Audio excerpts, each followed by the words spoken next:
आज है 2 अगस्त 2024, दिन शुक्रवार। Welcome back to clean news MP. चलिए देखते हैं मध्य प्रदेश की 25 फटाफट बड़ी खबरों को। इससे पहले आप न्यूज को कहां से देख रहे हैं, हमें कमेंट में बताना बिल्कुल ना भूलें।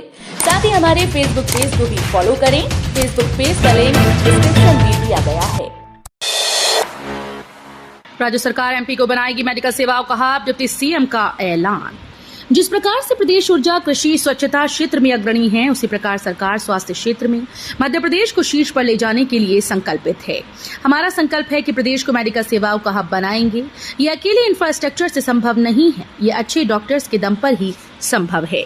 उप मुख्यमंत्री राजेंद्र शुक्ल ने ये बात कही। शिवराज सिंह चौहान का सपना हुआ पूरा, सीएम रहते की थी ये घोषणा। मध्य प्रदेश के पूर्व सीएम और वर्तमान में केंद्र सरकार में कृषि मंत्री शिवराज सिंह चौहान का सपना पूरा हो गया। शिवराज सिंह चौहान जब मध्य प्रदेश के मुख्यमंत्री थे तब उन्होंने घोषणा की थी कि प्राइवेट स्कूल्स की तर्ज पर सीएम राइज स्कूल खोले जाएंगे और प्राइवेट स्कूल्स की तरह इन स्कूल्स में सुविधाएं भी दी जाएंगी, जिसमें एक सुविधा फ्री बस सर्विस भी थी। सीहोर जिले के बुधनी में गुरुवार को सीएम राइज स्कूल में निःशुल्क बस सेवा शुरू होगा।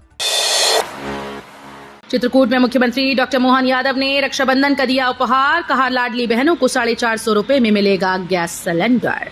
मध्य प्रदेश के मुख्यमंत्री डॉक्टर मोहन यादव चित्रकूट पहुंचे, जहां आभार से उपहार कार्यक्रम का आयोजन किया गया। कार्यक्रम से पूर्व सीएम ने एक पेड़ मां के नाम अभियान के तहत पौधा रोपा। कार्यक्रम में लाडली बहनों ने डॉक्टर मोहन यादव को विशाल राखी बांधी। मुख्यमंत्री ने रक्षाबंधन पर 250 रुपए का शगुन दिया। कहा कि 1250 रुपए के अतिरिक्त 250 रुपए दिए जाएंगे। लाडली बहनों को 450 रुपए का गैस सिलेंडर भी मिलेगा। संघ के संपर्क विभाग की बैठक इंदौर में शुरू। सरकार्यवाह दत्तात्रेय होसबाले शुक्रवार को आएंगे। राष्ट्रीय स्वयंसेवक संघ के संपर्क विभाग की 4 दिवसीय बैठक गुरुवार को इंदौर स्थित संघ के मालवा प्रांत कार्यालय सुदर्शन भवन में शुरू हुई। पहले दिन राष्ट्रीय संपर्क प्रमुख रामलाल ने संघ के 11 क्षेत्र और प्रांत के संपर्क व महासंपर्क प्रमुखों से चर्चा की। संपर्क व सह संपर्क प्रमुखों ने अपने कामकाज के साथ संघ को लेकर आम जनमानस से मिलने वाली प्रतिक्रियाओं को भी रखा। पीएम श्री पर्यटन वायु सेवा का विस्तार, नया शेड्यूल जारी। मध्य प्रदेश में पर्यटन और क्षेत्रीय एयर कनेक्टिविटी बढ़ाने को शुरू की गई पीएम श्री पर्यटन वायु सेवा का विस्तार कर नया शेड्यूल जारी कर दिया गया है। कहा गया कि यात्रियों की जबरदस्त मांग और सकारात्मक प्रतिक्रिया के चलते अब खजुराहो के लिए भोपाल, ग्वालियर, रीवा, सिंगरौली से वायु सेवा मिला करेगी। मध्य प्रदेश में अधिकारियों ने 50% की सीमा से अधिक दिया नौकरियों में आरक्षण। सुप्रीम कोर्ट के गाइडलाइन के अनुसार सरकारी नौकरियों में 50% से अधिक आरक्षण नहीं दिया जा सकता। बिहार के मामले में सुप्रीम कोर्ट ने यह स्पष्ट भी कर दिया है, पर मध्य प्रदेश में अधिकारियों ने कई विभागों की नियुक्तियों में ओबीसी को 27% आरक्षण देकर 50% की उक्त सीमा पार कर दी। इससे सामान्य वर्ग के अभ्यर्थियों का नुकसान तो हुआ ही, 13% ओबीसी के वो प्रत्याशी नौकरी में आ गए जो पात्र नहीं थे। 8 अगस्त की रात 12 बजे खुलेंगे नागचंद्रेश्वर मंदिर के पट। ज्योतिर्लिंग महाकाल मंदिर में नागपंचमी को लेकर तैयारी शुरू हो गई। चूंकि नागपंचमी पर यहां नागचंद्रेश्वर मंदिर में दर्शन के लिए देश भर के श्रद्धालुओं की भारी भीड़ जुटती है, इसलिए मंदिर के प्रशासनिक भवन में अधिकारियों ने गुरुवार को बैठक करके बेहतर व्यवस्था की रूपरेखा बनाई। इस बार 9 अगस्त को नागपंचमी मनाई जाएगी। परंपरा के अनुसार 8 अगस्त की रात 12 बजे नागचंद्रेश्वर मंदिर के पट खुलेंगे। भगवान नागचंद्रेश्वर की पूजा अर्चना के उपरांत रात 12:40 पर आम दर्शन का सिलसिला शुरू हो जाएगा, जो 9 अगस्त की रात 12 बजे तक चलेगा। मध्य प्रदेश में मानसून के 4 सिस्टम सक्रिय है। 6 संभागों में भारी बारिश का अलर्ट। मध्य प्रदेश में कई शहर बारिश से तरबतर हो गए। इस बार मानसून अच्छा मेहरबान हुआ। पश्चिम बंगाल के आसपास एक कम दबाव का क्षेत्र बन गया है। इसके अलावा अलग अलग स्थानों पर 4 मौसम प्रणालियां सक्रिय हैं। मौसम विज्ञानियों के मुताबिक कम दबाव का क्षेत्र बनने के कारण प्रदेश के विभिन्न जिलों में बारिश का सिलसिला बन गया है। ऐसे में आज शुक्रवार को जबलपुर, शहडोल, रीवा, सागर, भोपाल, नर्मदापुरम संभाग के जिलों में कहीं कहीं भारी बारिश होने के आसार हैं। एक तरफ पेंशनर्स पर उपकार, दूसरी ओर अपने हक के लिए तरस रहे रिटायर्ड कर्मचारी। मध्य प्रदेश सरकार ने प्रदेश के कर्मचारियों को बड़ा तोहफा दिया। इसके मुताबिक रिटायर होने वाले कर्मचारियों को नेशनल पेंशन स्कीम का लाभ देने की तैयारी की जा रही है। दूसरी ओर इसी सरकार से जुड़े सैकड़ों कर्मचारी अपने अधिकार की राशि पाने के लिए भी परेशान हो रहे हैं। विभागीय व्यवस्था के चलते इन कर्मचारियों को पेंशन का लाभ नहीं मिलने वाला। दिल्ली तक पहुंचा मूंग खरीदी का मुद्दा, राज्यसभा में दिग्विजय ने केंद्र सरकार से की हस्तक्षेप की मांग। मध्य प्रदेश के किसानों की मूंग खरीदी को लेकर कांग्रेस पार्टी लगातार सरकार को घेर रही है। जहां एक तरफ प्रदेश स्तर पर कांग्रेसी नेता किसानों के मूंग खरीदी का मुद्दा उठा रहे हैं, वहीं मध्य प्रदेश के पूर्व मुख्यमंत्री राज्यसभा सांसद दिग्विजय सिंह ने राज्यसभा में मध्य प्रदेश के किसानों का मुद्दा उठाया। दिग्विजय सिंह ने राज्यसभा में कहा कि मध्य प्रदेश में मूंग का उत्पादन पिछले 5 साल में तेजी से बढ़ा है। स्टाइपेंड में बढ़ोतरी को लेकर हमीदिया के इंटर्न चिकित्सक हड़ताल पर, मरीजों की बढ़ी परेशानी। राजधानी भोपाल के जीएमसी मेडिकल कॉलेज के इंटर्न चिकित्सक स्टाइपेंड बढ़ोतरी को लेकर गुरुवार प्रदर्शन शुरू कर दिया। इंटर्न चिकित्सकों की हड़ताल पर जाने से अस्पताल में भर्ती मरीजों की परेशानी बढ़ गई।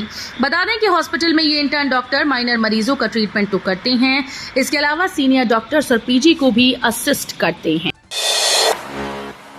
कारखाने से निकल रहा जहरीला धुआं, कर्मचारियों के फेफड़े हो रहे खराब।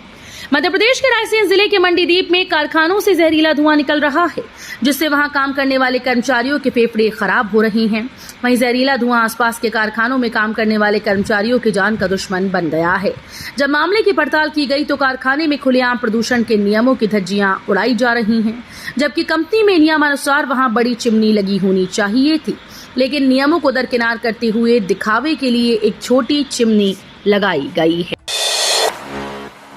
इंदौर के 4 गांव से निकलेगा पश्चिमी बाईपास का 8 किलोमीटर हिस्सा, 8 हेक्टेयर जमीन होगी अधिग्रहित। इंदौर के पश्चिमी बाईपास को बनाने की कवायद तेज हो गई। राष्ट्रीय राजमार्ग प्राधिकरण ने गुरुवार को 6 लेन मार्ग के लिए जमीन अधिग्रहण की अधिसूचना जारी कर दी। बाईपास 64 किलोमीटर लंबाई में बनेगा। पहले चरण में महू से हाथोद तक के हिस्से में काम होगा। सरकारी अस्पताल में दलाल तय करते हैं सीजर होगा या नॉर्मल डिलीवरी, कलेक्टर तक पहुंची शिकायत।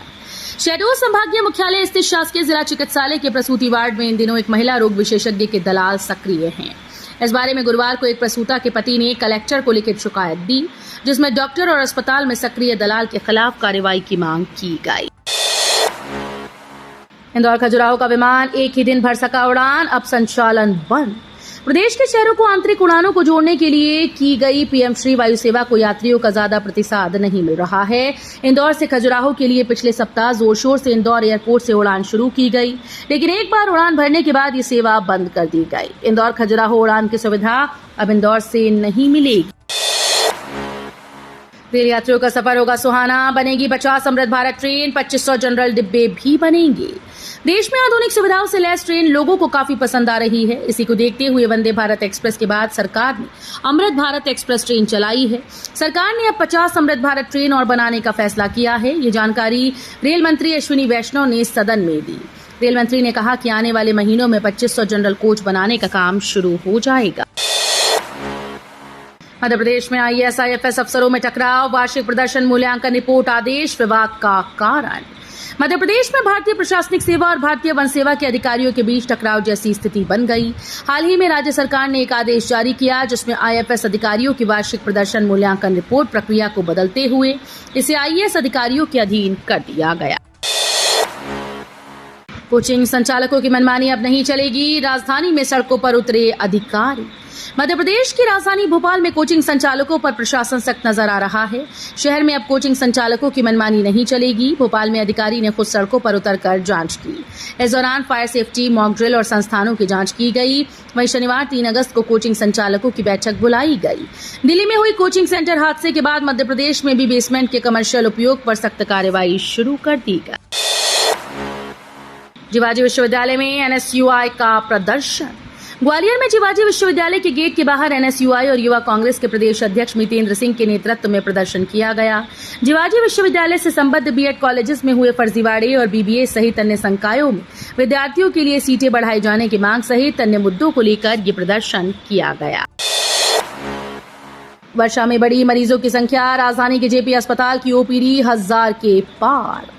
वर्षा के मौसम के साथ वायरल बुखार लोगों को जकड़ने लगा है। वायरल के चलते सरकारी अस्पतालों के साथ निजी डॉक्टर्स के यहां मरीजों की भीड़ बढ़ रही है। गुरुवार को जिला अस्पताल की ओपीडी में 1000 मरीजों ने विभिन्न बीमारियों का उपचार लिया।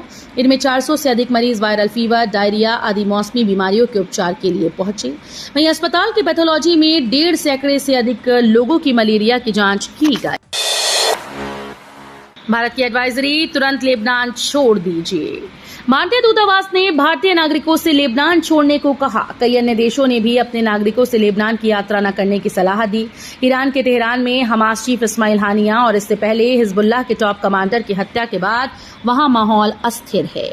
ईरान ने इजराइल को सीधे हमले की धमकी दी। इसके बाद भारत समेत तमाम देश अपने नागरिकों को वहां से सुरक्षित निकल जाने की सलाह दे रहे हैं। वायुसेना के सबसे बड़े अभ्यास में आएगा अमेरिका का ये घातक विमान।